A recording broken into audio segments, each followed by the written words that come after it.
হলদিয়া anchorage চালু হলো 1 November 1959। দেখতে দেখতে হলদিয়া বন্দর 60 বছর পার হয়ে এলো। হলদিয়ার জন্মদিন আজও কেন সরকারিভাবে ঘোষিত হলো না? আপনারা দেখছেন হলদিয়া নিউজ। হলদিয়ার জন্মদিন নিয়ে হলদিয়ার বিশিষ্টজনরা কি বলছেন?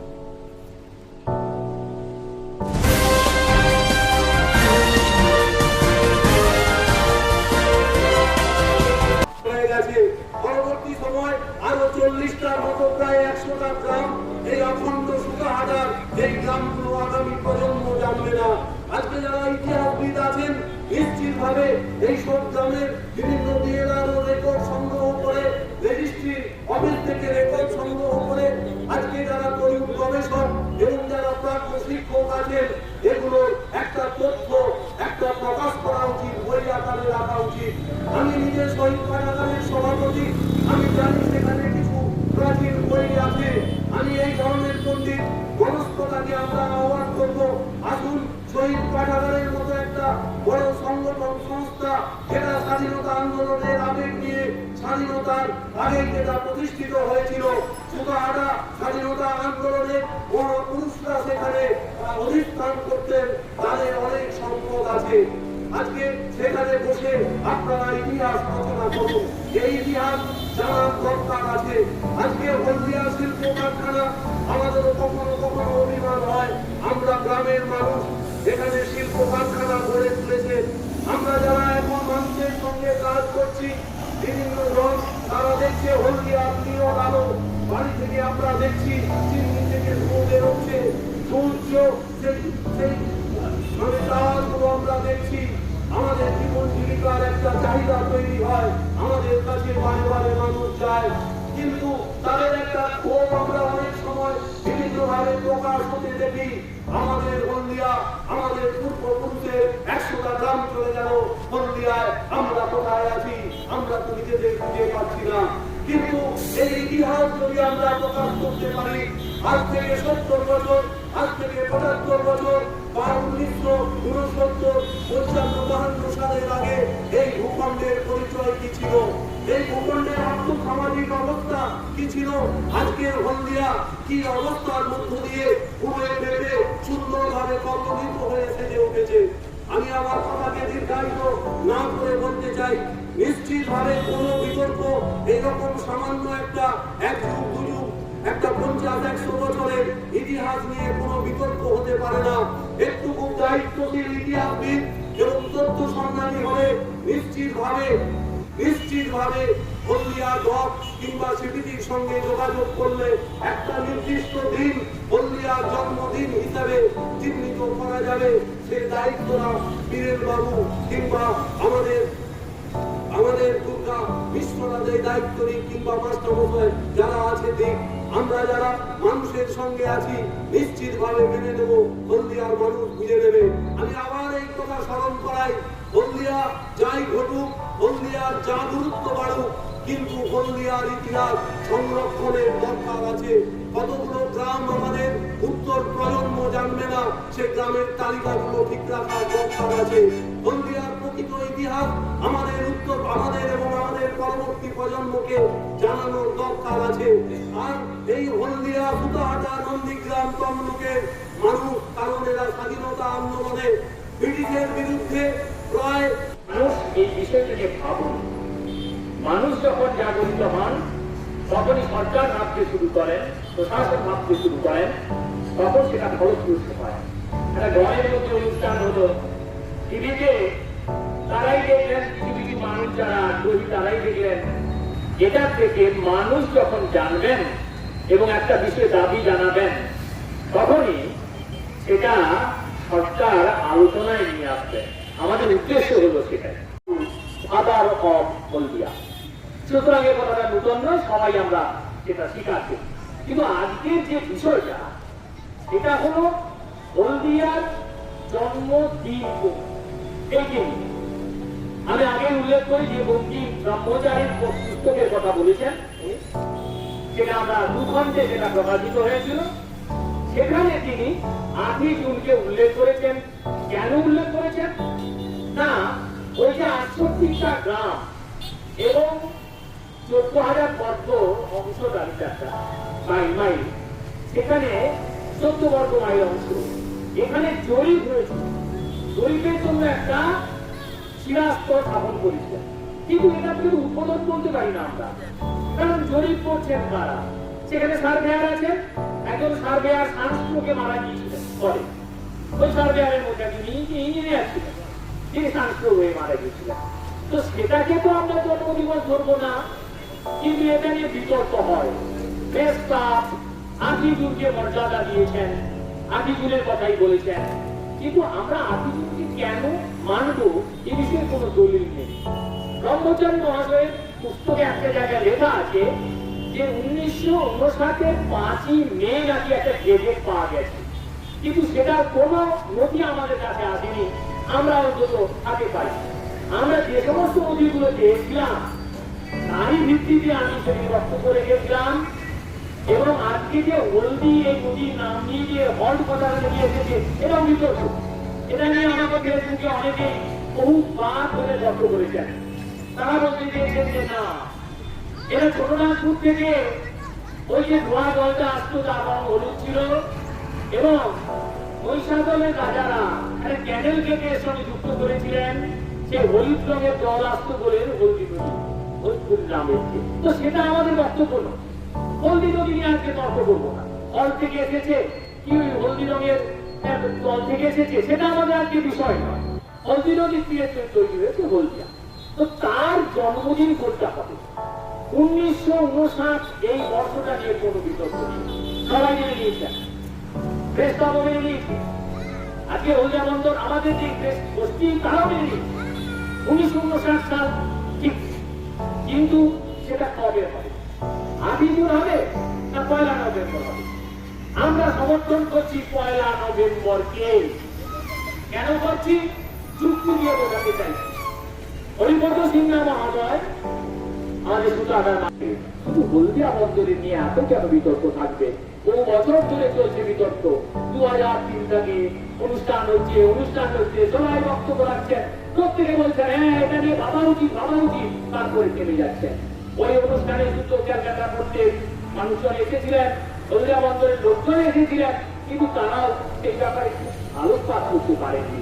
তাই যারা রাজনৈতিক ব্যক্তিত্ব রয়েছে তাদেরকেও আবেদন জানাবো, সমস্ত মানুষকে আবেদন জানাবো যে একটা জায়গার তার জন্মদিবস নির্ধারিত হোক। আমরা চুক্তি দিয়ে আজকে বোঝাতে পারলাম হয়তো যে 1959 সালের 1 নভেম্বরই হলো হলদিয়ার জন্মদিন, অন্য কোনো বিতর্ক থাকতে পারে না। যদি থাকে চুক্তি দিয়ে বোঝা, নিশ্চয় নতমস্তকে তা মেনে নেব। সবাইকে ধন্যবাদ জানাই। সঙ্গীতে আমি যেটা দেখেছি, এবং আজকে ডক্টর সুজনওয়ালা মহাশয় যে যুক্তি দিয়ে বললেন যে কেন 1 নভেম্বর 1959 সাল কেন জন্মদিন হবে না, তার যুক্তি উনি বিস্তারিত ভাবে ব্যাখ্যা করলেন। আমি ওনার এই যুক্তিকে পূর্ণ সমর্থন জানাচ্ছি, এবং আমি বলতে চাই হলদিয়া এই যে বন্দর, এই হলদিয়া বন্দর গড়ে ওঠার পিছনে অনেকের ভূমিকা আছে। তার মধ্যে আমরা মানে যাদেরকে আমরা আমাদের দেশ ছাড়া করেছি, সেই ইংরেজরাই আজকে এই হলদিয়া যে চিহ্নিতকরণ, সেই হলদিয়ার বুকে এই চিহ্নিতকরণ কিন্তু করে গেছেন ইংরেজরাই। কারণ যখন ইংরেজরা আমাদের দেশ শাসন করে, যখন কলকাতা বন্দর ওনারা চালাচ্ছেন, বন্দরে ইংরেজরাই তখন কলকাতা বন্দরে জাহাজে আসতেন, ওনাদের এই যে দৃষ্টিভঙ্গি যে একটা সময় কলকাতা বন্দরে আর কোনো বড় জাহাজ আসবে না, তাহলে কলকাতা বন্দরের বিকল্প আমাদেরকে অন্য কিছু ভাবতে হবে। এই বলে ইংরেজরাই একটি টিম গঠন করে কলকাতা থেকে নদী পথে আজকে এই হুগলি নদী ধরে ওনারা একদম জেলিঘাট অবধি ওরা সার্ভে করেছেন। সার্ভে করে ওনারা এই হলদিয়া জায়গাটি চিহ্নিত একেবারে সরকারিভাবে সিলমোহর করেছে। আমি কাউকে অসম্মান করতে চাই না।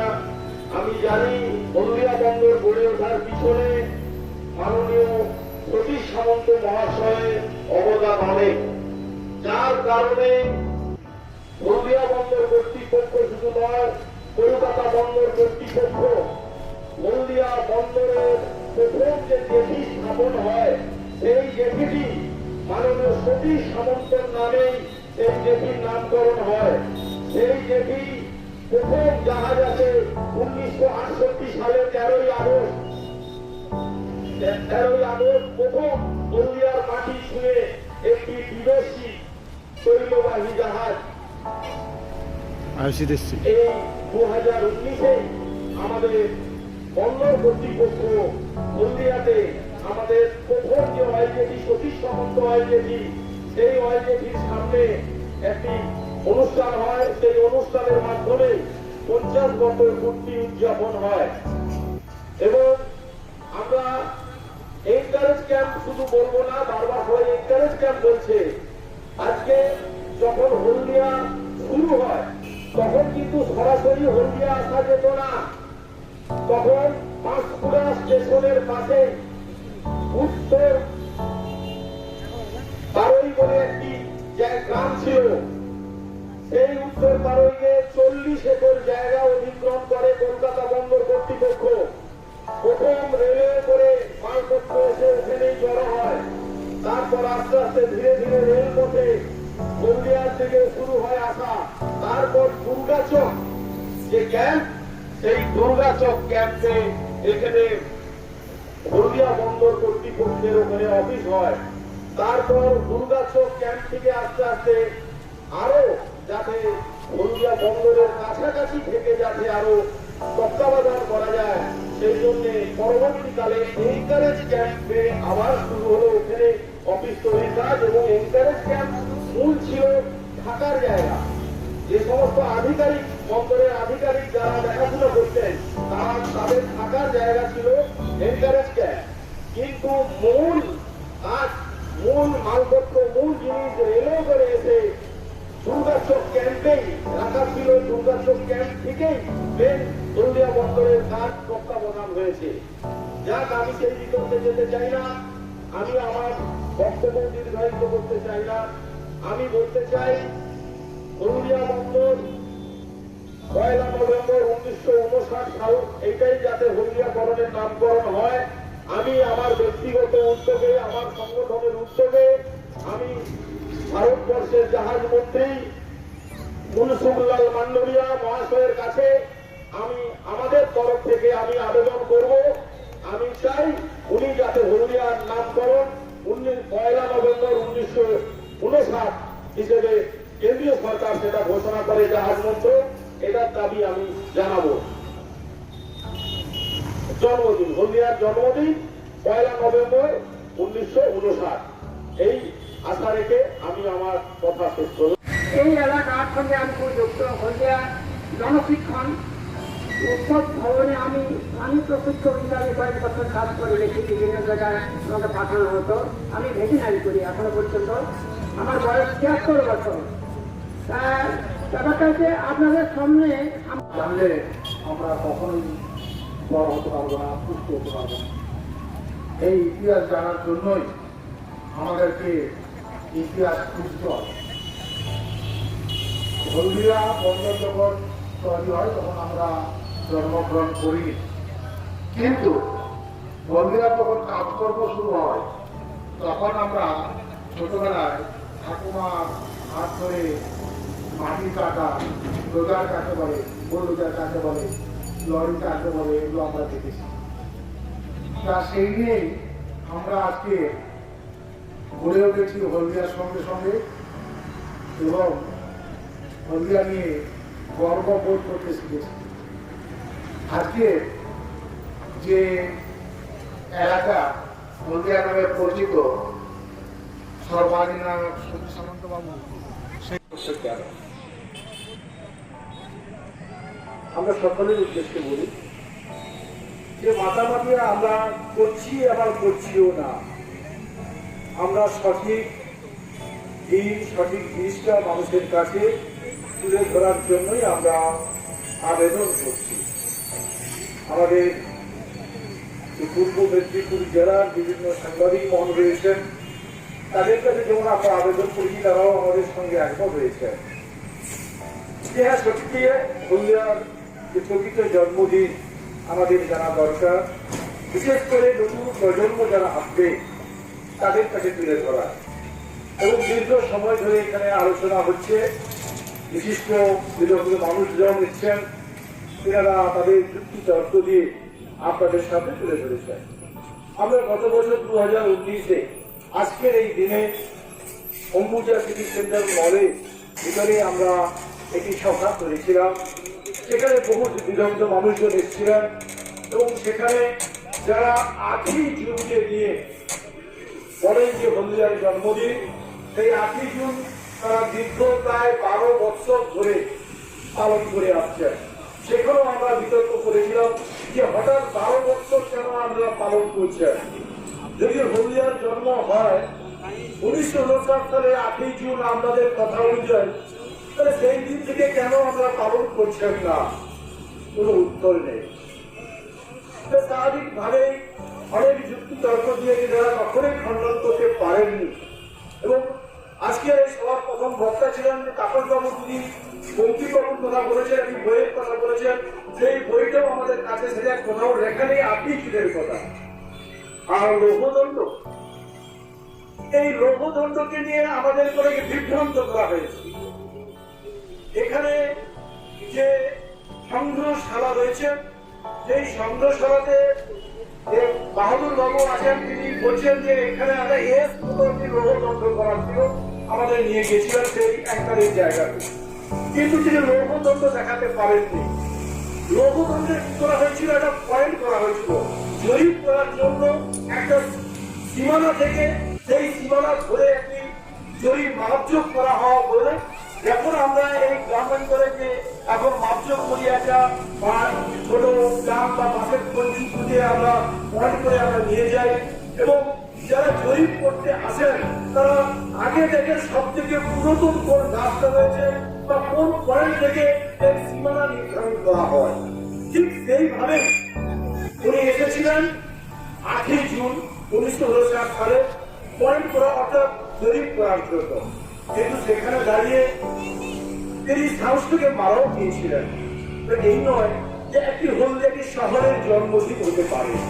আমরা আজকে যারা পথচলতি মানুষ, হলদিয়ার যারা ব্যবসা করছি, যে শিল্প থেকে শুরু করে দোকান, স্কুল, ঘরে বিভিন্ন ভাবে আমরা নিজেদের রুটি রোজগারের জন্য আমরা হলদিয়াতে রয়েছি। আমাদের প্রত্যেকেরই জানা দরকার যে শহরে আমরা রয়েছি, সেই শহরের ইতিহাসটা কি।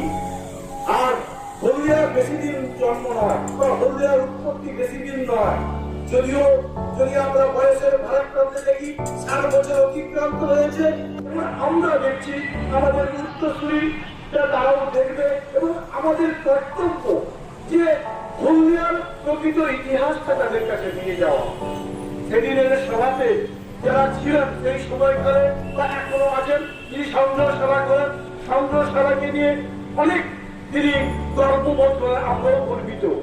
ইতিমধ্যে এই থেকে একটি জায়গা দেওয়া হয়েছে, হলদিয়া তথা পূর্ব মেদিনীপুর জেলার বিভিন্ন তথ্য তিনি সংগ্রহ করবেন, এবং এই এলাকার ছাত্র ছাত্রী যারা হলদিয়াকে নিয়ে রিসার্চ করবেন, যারা গবেষণা করবেন, হলদিয়া সম্পর্কিত এই তথ্য সংগ্রহশালা থেকে পাবেন। আর সেই জন্য মহামান্য যে আমাদের হলদিয়া উন্নয়ন পর্ষদ রয়েছেন, তাদেরকে জায়গাও দেওয়া হয়েছে সেই সংগ্রহশালা করার জন্য। কিন্তু আমরা সেই সংগ্রহশালা দেখিনি। অনেক বিতর্ক হয়ে গেছে হয়তো আমার বক্তব্যের মধ্যে, কারণ আমরা চাই যে হলদিয়ার প্রকৃত ইতিহাসটা জানাই, তাহলে আমরা প্রত্যেকেই চলে যাবো একটা কালের নিয়মে, অন্ধকারে রয়ে যাবে, নতুন প্রজন্ম তারা সঠিক সিদ্ধান্ত পারে না। আজকে যখন কলিকাতার 300 বছর, তখন বিভিন্ন আদালতে আইনে বিভিন্ন ভাবে তারা আটকে যাচ্ছে, কারণ সেই সময়কালে ইতিহাস কি। আর আমরা যারা আজকে পূর্ব মেদিনীপুর জেলার যে হলদিয়া মহকুমা রিপোর্টার ক্লাব, আমাদের একদম হলদিয়া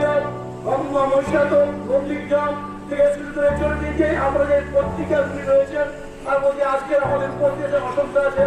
আজকে যিনি সভাপতিত্ব করছেন তার পত্রিকা হয়তো শিল্পমন্ত্র পত্রিকা দেখতে দেখতে 30টা বছর অতিক্রান্ত হতে চলছে। আগামী 27শে ডিসেম্বর তার এই পত্রিকার 30 বছর পূর্তি উৎসব হবে। এনারও কাছ থেকে আমরা জেনেছি ওনারা অনেক সময় ধরে আন্দোলন করছেন দীর্ঘদিন। ওনাদের উত্তরসূরি কাছ থেকে আমরা আজকে নতুন প্রজন্ম আমরা কানে দিতে চাই যে আমরা আমাদের যে নতুন প্রজন্ম আসছে তাদের কাছে আমরা জানাতে চাই প্রকৃত হলদিয়ার তথ্যটা কি। আর তার জন্য গত যে সভা থেকে আমরা সিদ্ধান্ত করে ইতিমধ্যে আমাদের যে হলদিয়া পোর্ট যে চেয়ারম্যান ছিলেন অমল দত্ত ছিলেন, তিনাকে ক্ষমতা থেকে হলদিয়া পোর্টের ম্যানেজার ছিলেন, জিএম ছিলেন, তিনাকে অ্যাড্রেস করে আমরা আমাদের রাজ্যের মন্ত্রী এবং রাজ্যসভা এবং কেন্দ্রীয় জাহাজ মন্ত্রক থেকে শুরু করে প্রত্যেকেই আমরা আইনি চিঠি পাঠিয়েছি। অর্থাৎ আমরা জানতে চাই যে সরকার বাহাদুর এবং এখানকার সংশ্লিষ্ট যে দপ্তর রয়েছেন হলদিয়া পোর্ট ট্রাস্ট এবং ভূমি দপ্তর প্রত্যেকেই যৌথভাবে বলুক যে হলদিয়ার প্রকৃত জন্মদিন কি। তবে আমরা যারা আজকে এই সভা করছি, আজকে যিনি সভাপতি বিরাট পত্রিকায় প্রকাশিত হয়েছে যে 1959 সালের 1 নভেম্বর অ্যাঙ্কারেজের মধ্য দিয়ে হলদিয়া হয়েছিল। আর ইতিমধ্যে অনেক বক্তারা হলদি বিভিন্ন রং নিয়ে আলোচনা করেছেন, আমি সেই রঙে যাব না। আমাদের প্রকৃত তথ্য হচ্ছে হলদিয়াটা কবে হয়েছিল, কি রং কি মাটি ছিল সেটাকে আমরা যাচ্ছিলাম, আমাদের তারিখ এবং সালটা কবে ছিল। তবে সবাই একমত আমরা যে 1959 সাল এটা কোনো দ্বিমত নেই, কিন্তু তারিখটা কবে। এই জন্য আমাদের এই প্রকাশ্যে দাঁড়িয়ে আলোচনা করা। আমরা যারা শুনছেন কর্মচারীবৃন্দ, আমরা সরকার বাহাদুর এখানকার প্রশাসনিক যারা আছেন প্রত্যেকের কাছে আমরা আবেদন করছি, আমরা এই হলদিয়ার মানুষের হিসেবে হলদিয়ার নতুন প্রজন্মকে সুশিক্ষিত করার জন্য হলদিয়াকে নিয়ে তারা নতুন করে গবেষণা করার সহযোগী হিসেবে আমরা আসুন, আমরা সকলে একত্রিত হয়ে প্রকৃত হলদিয়ার তথ্য তাদের কাছে তুলে দিই।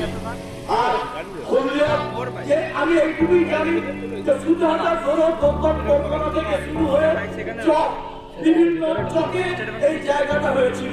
আর সেই জন্য এখনো হলদিয়া পৌরসভার মধ্যে ঘরের চোখ, রাধাবল্লভ চোখ, রায়রাজ চোখ, বৈষ্ণব চোখ বিভিন্ন চকের নামে চক দেওয়া হয়েছে। এবং যখন এখান থেকে বিদেশিরা যারা বাণিজ্যে যেতেন তারা এইটুকুই পিছনে ঘুরে দেখাতেন যে হর্ন করার জায়গা যায়। এই হর্ন থেকে হলদিয়া যেটা আমরা এর আগে বিভিন্ন পত্র পত্রিকার মধ্য দিয়ে পড়েছি এবং জেনেছি, তো ওর ভিতরেও আমরা নয়। হর্ন থেকে হলদিয়া হোক, হলদি জল থেকে হলদিয়া হোক, আর হলদি মাটি থেকে হলদিয়া হোক, সেটা বিতর্কের জায়গা থাকুক, কিন্তু আমরা এইটুকুই জানবো যে শহরকে নিয়ে আমরা গল্পবোধ করি, যে শহরে আমরা রুটি রোজগার নিয়ে, যে শহরকে নিয়ে আমরা এতটাই গর্বিত হয়ে থাকি, সেই শহরের প্রকৃত জন্মদিন প্রকাশিত হোক। যে সকলের প্রচেষ্টা আমরা আবেদন করছি, আমাদের এই যে প্রচেষ্টাকে এই আবেদনে সাড়া দেবেন এবং আজকের এই সভাপতি তার সভা শেষ করবেন। যে কৃতজ্ঞতা দিতে আমাদের বিধান নয় যে এই সভা করার জন্য আমরা গত বছর 2019-এ অম্বুজা সিটি সেন্টার মলে করেছিলাম, তিনারা আমাদের জায়গা দিয়েছিলেন, সব রকমের সহযোগিতা করেছিলেন। কিন্তু আমরা এবছর এই কোভিড-19-এর জন্য কোথায় সভা করবো সেজন্য আমরা দ্বিমত হয়েছিলাম, আমি এবং মিলনবাবু। মিলনবাবু এটুকু বললেন যখন আমরা সিটি সেন্টার মোড়েই করবো, কারণ বহু বছরী মানুষ যান তিনারাও শুনবেন, তাতে আমরা ওইখানেই মনে হয় আমাদের সিও দেখা হবে। কারণ সরকারি যে নিষেধাজ্ঞা রয়েছে এবং আদালতের নিষেধ মেনে আমাদের মাথায় রেখে সভা পরিচালনা করতে হবে। সেই জন্য আমি আমাদের যে লরি ট্রান্সপোর্ট ওয়ার্কার্স ইউনিয়ন যে ওনার্স অ্যাসোসিয়েশন আছেন এই সিটি সেন্টার মোড়ে, তাদের সঙ্গে আমরা আলোচনা করে তারা আমাদের এই মাইক চাওয়ার জন্য যে বিদ্যুৎ, সেই বিদ্যুতের কানেকশনটা দিয়েছে। আমরা গজওয়াল চক থেকে যে রাজ সাউন্ড যারা এই মাইক দিয়ে যারা শুনছেন তার কষ্ট কথা আলোচনা করছি, আপনারা শুনছেন এই সাউন্ড রাজ সাউন্ড গজওয়াল চক তারা আমাদের দিয়েছেন, তাদেরকেও আমাদের কৃতজ্ঞতা জানাই। এবং কৃতজ্ঞতা জানাই এই এলাকার পঞ্চমী মানুষ সহ ভবানীপুর থানার যে পুলিশ প্রশাসন এবং ইরাদের তো আমরা জানিয়েছি যে আমরা এই কোভিড-19 পরিস্থিতিতে হলদিয়ার জন্মদিন নিয়ে আমরা বড় কিছু নাও করতে পারি, কিন্তু প্রকৃত হলদিয়া মানুষ হিসেবে হলদিয়াকে নতুন প্রজন্মের কাছে তুলে ধরার জন্য আমরা একটি স্ট্রিট কর্নার করবো। সেই স্ট্রিট কর্নারের অনুমতি দিয়ে ওনারাও আমাদেরকে বলেছেন ঠিক আছে তোমরা যে সামাজিক দূরত্ব এবং আদালতের নির্দেশ মেনে বেশি চর্চা না করে তোমরা সেই সভাগুলি করো। তাই সকলকে আমাদের পক্ষ থেকে আমাদের যে হলদিয়া মহাকাল রিপোর্টার ক্লাবের সকলের সদস্য এবং আমাদের পত্রিকা যারা আছে সেই পত্রিকা সহ এবং আজকের এই সভায় যারা উপস্থিত ছিলেন প্রদীপ বাবু থেকে তাপস বাবু সহ এবং আমাদের যে ডক্টর সুজন বাবু ছিলেন সকলেকে আমরা আমাদের সংগঠনের পক্ষ থেকে আজকে সবার পক্ষ থেকে আমার পক্ষ থেকে কৃতজ্ঞতা জানাই। ধন্যবাদ সভাপতিকে আরেকবার ধন্যবাদ জানিয়ে সকলকে ধন্যবাদ জানিয়ে আমার বক্তব্য শেষ করছি। হলদিয়ার জন্মদিন নিয়ে বহু বিতর্ক হয়েছে মানুষের কাছে। আজকের আপনারা সেই দিনটিকে কীভাবে পালন করলেন এবং কী বার্তাকে বার্তা বলতে হলদিয়ার জন্মদিন আমাদের কাছে আমাদের যা ডকুমেন্ট রয়েছে তাতে আমরা 1 নভেম্বর 1959 সালকেই হলদিয়ার জন্মদিন মনে করি। কারণ সরকারি যে সমস্ত উদ্যোগ নেওয়া হয়েছিল এবং 6,66,526 টাকা স্যাংশন করা হয়েছিল রেজুলেশনের পর রেজুলেশন এবং হলদিয়া অ্যাঙ্কারেজ রুল বলে একটি রুল চালু করেন তারা, সেটা হচ্ছে Calcutta central library, Calcutta port trust, তারই বিভিন্ন বই থেকে ডকুমেন্ট আমরা জোগাড় করেছিলাম এবং তারই ভিত্তিতেই 2008 সালে যখন 50 বর্ষ হল সেই সময় 50 বর্ষে হলদিয়া একটি বই শিল্পবন্ধন পত্রিকার সম্পাদক বের করেন। এই তথ্য এবং যুক্তিগুলো সেখানে ছিল। তখনই আমরা জানলাম এই লোকালি যে 8ই জুন বলে একটি দিন নির্ধারণ করে পালন করা হয় হলদিয়ার জন্মদিন বলে, সেটা কিন্তু বিভ্রান্তিমূলক, তার পেছনে কোনো যুক্তি নেই। তবে ওই দিনটা একটা কিছু যে ঘটেছিল আমাদের মনে হয় ধারণা, তার মধ্যে দেখলাম সবাই এখন যুক্তি দিয়ে আনলেন যে ওদিকে একটা সার্ভে হয়েছিল। সার্ভে হতেই পারে, একটা জায়গায় এত বড় একটা নতুন কিছু উদ্যোগ নিতে গেলেই সার্ভে করতে হয়। সেই সার্ভে আর একজন সরকারিভাবে সেটার জন্মদিন তখন সরকার তখন ধীরে ধীরে এগিয়ে এলেন যে এই দুটি পয়েন্ট হলদিয়া পয়েন্ট এবং হলদিয়া এই অ্যাঙ্কারে রুটের ভেতর দিয়ে একটি বন্দর গড়ার পরিকল্পনা, তখন সেটা একটা যেন মনে হয় বেস পয়েন্ট।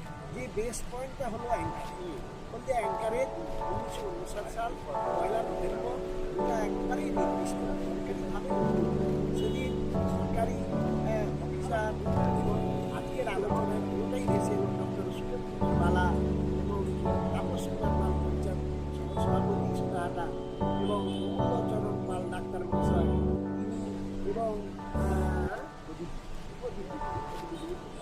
এরা সবাই কিন্তু এক বাক্যে বললেন, সেটা হলো যে হলদিয়ার জন্মদিন ওই 1 নভেম্বরই হবে এবং সরকারি উদ্যোগও তাই।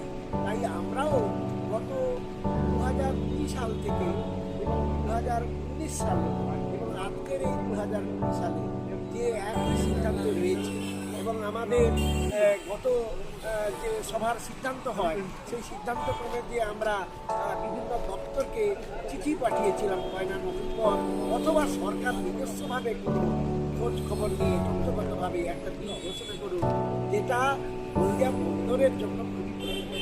একটি বন্দর আমরা আজকে আলোচনা করেছি, একটি বন্দর আজকের জগতে অত্যন্ত পৃথিবীর কাছে মূল্যবান।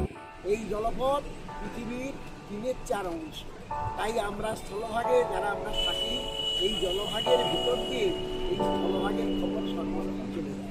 ভারতবর্ষকে না জানি কিন্তু ভারতবর্ষের বন্দরগুলোকে গোটা বিশ্বের মানুষ জানে। তেমনি কলকাতা বা পশ্চিমবঙ্গ একসময় কলকাতা বন্দর জানত কিন্তু পশ্চিমবঙ্গ গোটা পৃথিবী জানে। সেরকম হলদিয়া বন্দর আজ কলকাতা বন্দরের স্থান নিচ্ছে, ফলে আজ হলদিয়া বন্দরের পরিচিতি গোটা বিশ্বে। তাই বিশ্বের মানুষের কাছে এর জন্য ইতিহাস থাকবে না, এটা হতেই পারে। তাই আমরা সরকারিভাবেই এর একটা দিন ঘোষিত হোক এটা চাই এবং আমাদের আমাদের মধ্যে আমরা কোনো জোর করছি না, কোনো বাধ্যবাধকতা সৃষ্টি করছি না, আমরা যুক্তি এবং তথ্যভিত্তিক এই জায়গাটাকে দাঁড় করাতে চাই। হলদিয়ার জন্মদিন 1 নভেম্বর 1959। আজকে সবার কি সিদ্ধান্ত আজকের সবার সিদ্ধান্ত, আমরা আজকে যা কিছু এই যে নতুন পয়েন্টগুলো বেরিয়ে এলো, এই পয়েন্টগুলো গত 2019 সালের 1 নভেম্বর আমরা যেমন চিঠি দিয়েছিলাম সমস্ত জায়গায়, সেই চিঠির রেফারেন্স দিয়ে আবার আমরা এই পয়েন্টগুলো তুলি এবং আজকে যে যে নতুন পয়েন্ট আমরা পেলাম সেই সার্কামস্ট্যান্সিয়াল এভিডেন্স, অর্থাৎ সেদিন যারা বলছিলেন যে 1959 সালে এমনি একটা সুন্দর শরতের সময় যখন সমুদ্র শান্ত, যখন ঢেউ নেই, তখনই আমরা ওখানে হলদিয়া একটা এনকারেজ করি। এই যে সরকারি সিদ্ধান্ত এবং তার স্যাংশনিং টাকা, তার যে স্যাংশনিং সরকারি কর্মচারী এবং পুলিশ প্রশাসন, তার উদ্যোগ, বিভিন্ন রকমের কোর্টের যে সমস্ত যন্ত্রপাতি, স্কিল লেবার, আবার কেরোসিন, খাদ্য, বিভিন্ন ট্রান্সপোর্ট সবই ওই দিন সরকারিভাবে আসে। তাই 1 নভেম্বর 1959 সাল, 1 নভেম্বর 1959 সাল এই হলদিয়ার জন্মদিন, এটা আমরা আমাদের তরফ থেকে